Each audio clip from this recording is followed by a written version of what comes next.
പ്രിയപ്പെട്ട കേരളീയരെ, രാഷ്ട്രീയ ഭൂമിക ഏറെ സജീവമായിക്കൊണ്ടിരിക്കുന്ന ഈ ഘട്ടത്തിൽ നമ്മൾ ഈ കഴിഞ്ഞ ദിവസത്തെ പ്രധാന രാഷ്ട്രീയ സംഭവ വികാസങ്ങളെ വിലയിരുത്തുകയാണ്. കഴിഞ്ഞ ദിവസം ഉണ്ടായ പ്രധാന സംഭവ വികാസങ്ങളിലൊന്ന് മലപ്പുറം ജില്ലാ പഞ്ചായത്തിലെയും കാസർഗോഡ് നഗരസഭയിലെയും തിരഞ്ഞെടുക്കപ്പെട്ട ജനപ്രതിനിധികളെ സംബന്ധിച്ച് സജീവ് ചെറിയാൻ നടത്തിയ വിവാദപരമായ പ്രസ്താവന, അതേക്കുറിച്ച് അദ്ദേഹം ഖേദം പ്രകടിപ്പിച്ചു എന്നുള്ളതാണ്. മറ്റൊന്ന്, ദീർഘകാലത്തിനു ശേഷം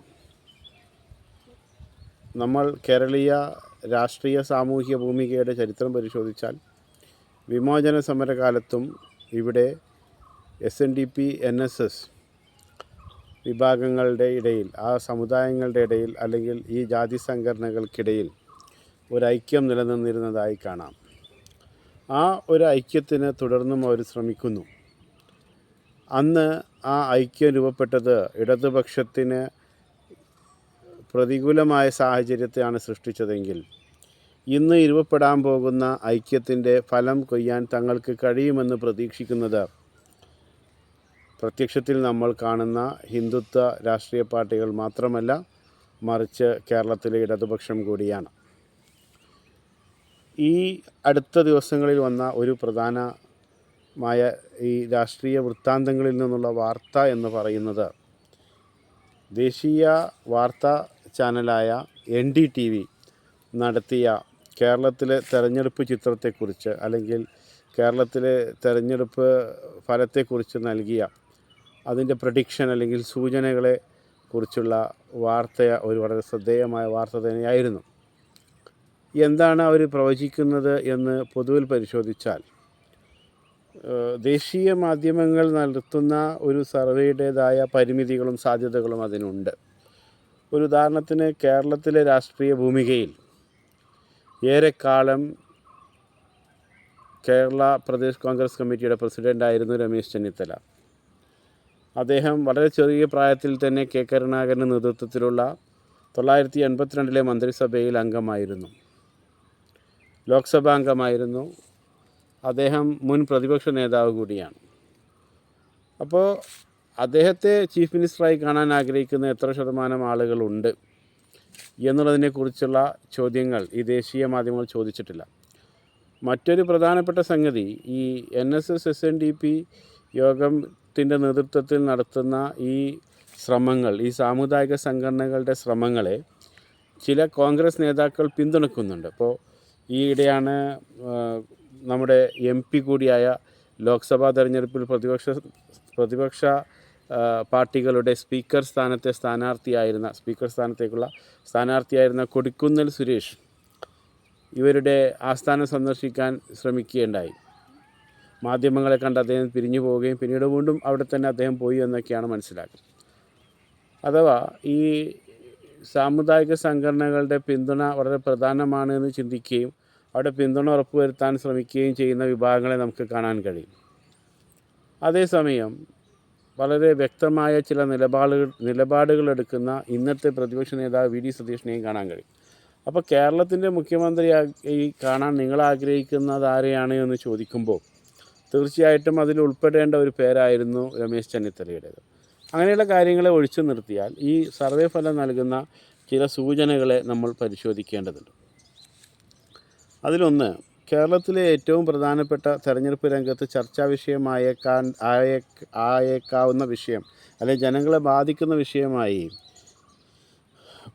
വിലക്കയറ്റത്തെയും അഴിമതിയെയും കാണുന്നത് 22%, 18% ഇങ്ങനെയുള്ള ആളുകളാണ്. അതായത് ഈ രണ്ട് പ്രശ്നങ്ങളെയും കൂടി പ്രധാന തെരഞ്ഞെടുപ്പ് ചർച്ചാ വിഷയമാകണമെന്ന് ആഗ്രഹിക്കുന്നത് 40% ജനങ്ങളാണ്.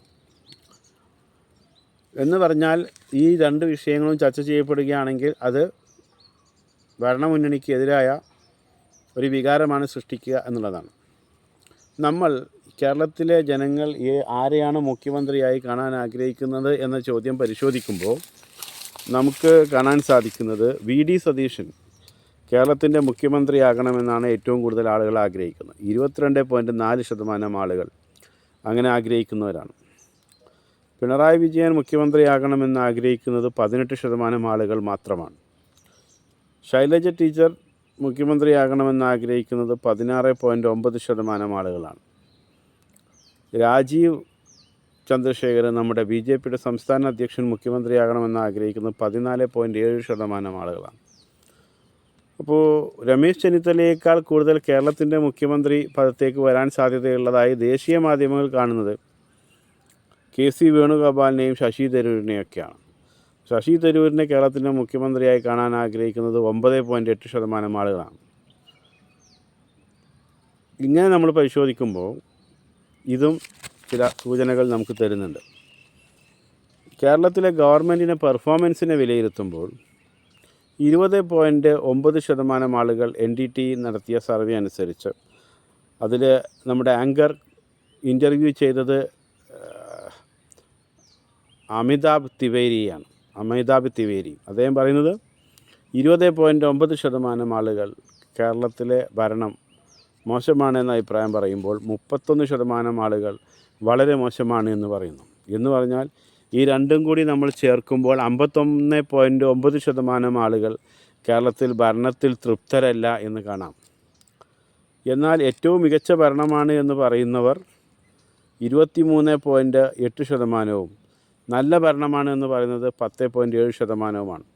നമുക്ക് ഏറെക്കുറെ ഈ 34% വരുന്ന 34.5% വരുന്ന ആളുകളാണ് നിലവിലെ സാഹചര്യത്തിൽ കേരളത്തിൽ ഇടതുമുന്നണിയെ പിന്തുണക്കുന്നത് എന്ന് വേണമെങ്കിൽ പറയാം. 1.8% ആളുകൾ ഗവൺമെൻറ്റിൻ്റെ പെർഫോമൻസിനെ കുറിച്ച് ഒന്നും പറയാൻ ഇപ്പോൾ തയ്യാറല്ല. അപ്പോൾ അതേസമയം 11.8% ആളുകൾ ആവറേജ് എന്ന് പറയുന്നു, അതായത് ശരാശരി. ഇവരെ നമുക്ക് ഫെൻസ് സിറ്റേഴ്സ് എന്ന് വിളിക്കാം. അതായത് വേലിയുടെ മുകളിൽ ഇരിക്കുന്നവരാണ്. അവരങ്ങോട്ടും ഇങ്ങോട്ടും എപ്പോൾ വേണമെങ്കിലും മാറാം. 15% ആളുകൾ കേരളത്തിൽ ഇപ്പോഴും they are yet to take a decision എന്ന രീതിയിലാണ് NDTV കാര്യങ്ങളെ റിപ്പോർട്ട് ചെയ്തിട്ടുള്ളത്. അപ്പോൾ ഈ ഒരു പശ്ചാത്തലത്തിൽ ചില കാര്യങ്ങളെ കൂടി നമ്മൾ പരിശോധിക്കുകയാണ്. അതായത് ഒരു തെരഞ്ഞെടുപ്പ് ചിത്രം വ്യക്തമായി കഴിഞ്ഞോ, അല്ലെങ്കിൽ ഫലപ്രവചനം നടത്താൻ സമയമായോ എന്ന് പരിശോധിക്കുമ്പോൾ എനിക്ക് തോന്നുന്നത് ഒരു ഫെബ്രുവരി 15 ശേഷമൊക്കെ നമ്മൾ നടത്തുന്ന ഒരു ഫലപ്രവചനം ഇപ്പോൾ നടത്തുന്ന ഫലപ്രവചനത്തേക്കാൾ ഒരു 60% ശരിയാകാനുള്ള സാധ്യത കുറവാണ്. അല്ലെങ്കിൽ ഇപ്പോൾ നടത്തുന്ന ഒരു പ്രവചനത്തേക്കാൾ ഫെബ്രുവരി 15 ശേഷം നടത്തുന്ന ഒരു ഫലപ്രവചനത്തിന് 60% അത് ശരിയാകാൻ ആഫ്റ്റർ 1 മന്ത് നമ്മൾ ചെക്ക് ചെയ്യുകയാണെങ്കിൽ സാധ്യത കൂടുതലായിരിക്കും എന്നാണ്.